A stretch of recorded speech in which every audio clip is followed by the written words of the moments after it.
2018 campaign and lowest three-point percentage since 2020-2021. Phoenix is 11th in the West. Here's KD on his future.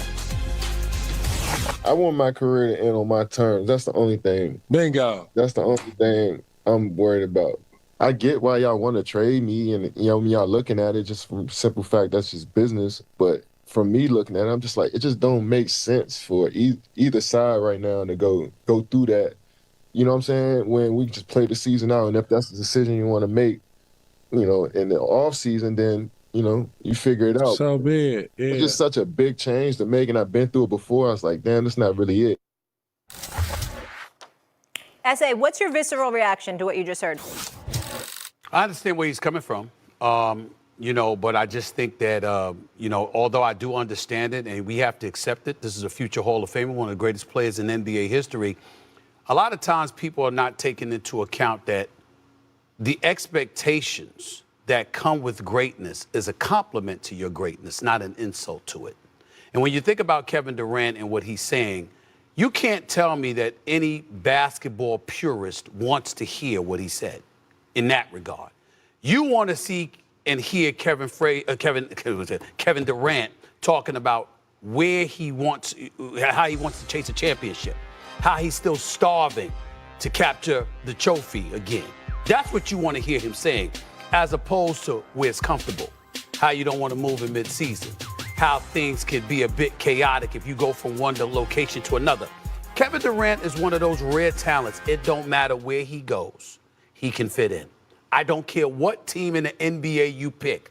Kevin Durant coming to your squad is an additive. It's a plus. It's not a minus. That's the greatness that he brings to the table. And so when you look at it from that standpoint and you hear him talking about really not wanting to be moved in season, not wanting to be traded in season or what have you, and you hear players reacting to that in a very positive fashion, what they're talking about is sustaining and maintaining a level of control where the team doesn't have control over you. You're controlling your own future. All of us want that. There's no crime in that. I'm simply saying, considering his greatness, watching it wither away in Houston, who's not even in the play-in tournament if the season were to begin today, is an incredible disappointment. And you don't want to hear somebody of his caliber pointing to that and shoving that aside for the issues of comfort. That's where I come from, Wendy. Rudy, where are you on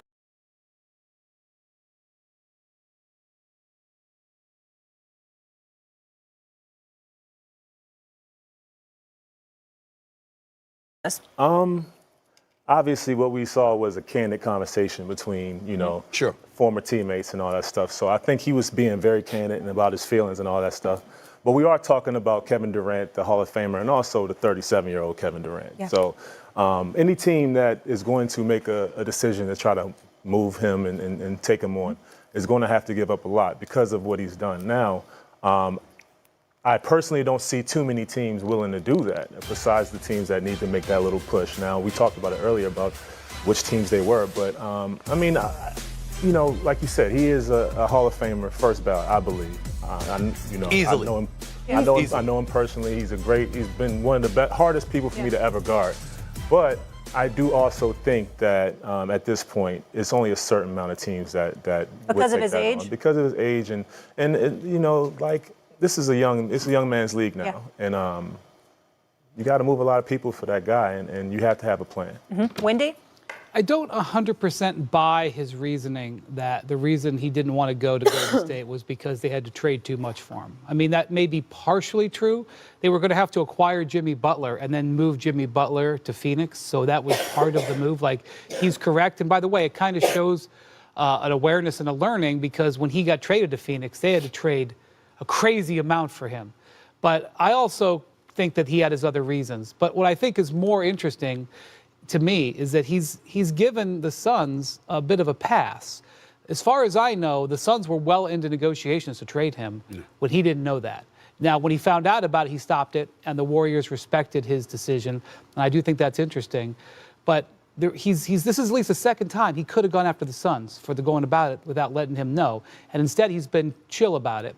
And I suspect that's because he intends to work with them this summer to do what he just said, which is to end his career on his terms. So to me, the Suns are going through the motions, and he's going, trying to, rally them. It's not working. One of the big storylines of the summer is where Kevin Durant is going to want to end on his terms. I'm sorry, I found his statements to Draymond to be the most relatable thing Kevin Durant has ever said. That same excuse is why I cancel on all of my friends when they call and say, you've got to go to this amazing event. I'm like, that sounds cool, but I got to like put on shoes and like get dressed and please earn that right. I'm with Wendy. I think if this is not Golden State, I know that he said on that same podcast, mocked the critics that say he didn't want to go back to Golden State because of all of the crap that he got when he was there before and the idea that he has some kind of issue with their medical staff. Like, I know he said none of that is true. I don't believe him. I also don't believe him when he says that he wanted to see where this thing could go with Phoenix. The man is still doing very Kevin Durant things. He's averaging over 27 points per game. He's shooting 40% from three-point range, and they are still losing. They've still lost 9 of their last 11. But I don't think there's anything wrong, Stephen A. I hear you. What you want to hear from a guy of his caliber, a surefire Hall of Famer, one of the greatest players, to me, someone who perfected the position.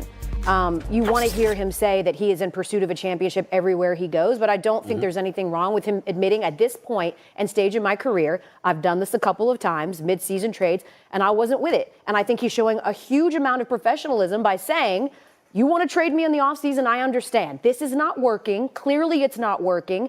And he is the biggest impediment to Phoenix getting better, right? Sometimes you have to get worse to get better.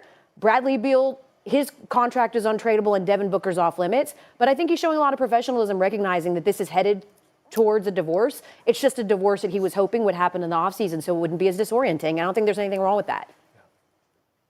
Well, you're entitled to your feelings as well, and I'm not saying that you're wrong, because there is no wrong answer here. This is Kevin Durant's life, and he can feel the way that he wants to feel. But as basketball fans, what I'm trying to say is that you can be critical of the thought without being critical of him. And what I'm, and what I mean by that is this. Looking at Kevin Durant, I don't want to see him home in April. Period. He's so great. He's so marvelous. I believe that a guy like that should be playing into May and possibly June. We saw him go to 3 straight NBA finals, win back-to-back titles. Rudy, you know how I feel. Bottom line is, if Kevin Durant didn't get hurt, he hadn't torn his Achilles, they three-peating. But Toronto ain't beating them. They took Toronto out in 5 easily. Might have swept them, okay? We get that. But since that time, let's understand something that has transpired here. Kevin Durant, if he didn't have a size 13, the largest sneaker at the time, 12.5, they go to the finals as far as I'm concerned. They beat Milwaukee, they beat Atlanta in that Eastern Conference Finals. And then after that, they probably beat Phoenix in the NBA Finals. That's what I believe, okay? Since that time, Kevin Durant has won 2 playoff series. 2 playoff series. He's home in April. And I'm saying to you, when you look at this guy, a prolific scorer, a basketball savant, somebody, just a professional scorer, anybody that covers the game of basketball that watches it, you know it, El, you know it, Rudy, you know it, Wendy. Kevin Durant is on that level. And to see him, his name, have 2 playoff series in the last 4 to 5 years, to be swept like 2 to 3 times, that's very bad. And so when that has happened, and that's been the backdrop over the last 4 years or so, and you're going on a podcast and you're talking about, your comfort and how, you ain't really interested in moving. I'm not saying there's no crime in that. I get it. It's just not something basketball fans would want to hear from someone that great. That's all I'm saying. Stephen A., let me piggyback on that sentiment about Kevin Durant. Obviously, we all know, as we said, first ballot Hall of Famer. He has moved around quite a bit. So, Rudy, I want to ask you this. Do you feel like his lack of success without Steph Curry is a knock on his legacy? No, I don't think it's a knock on his legacy. I mean, he's still the finals MVP with Steph. So, I mean, nobody's denying his talent or what he's done. I think the perception of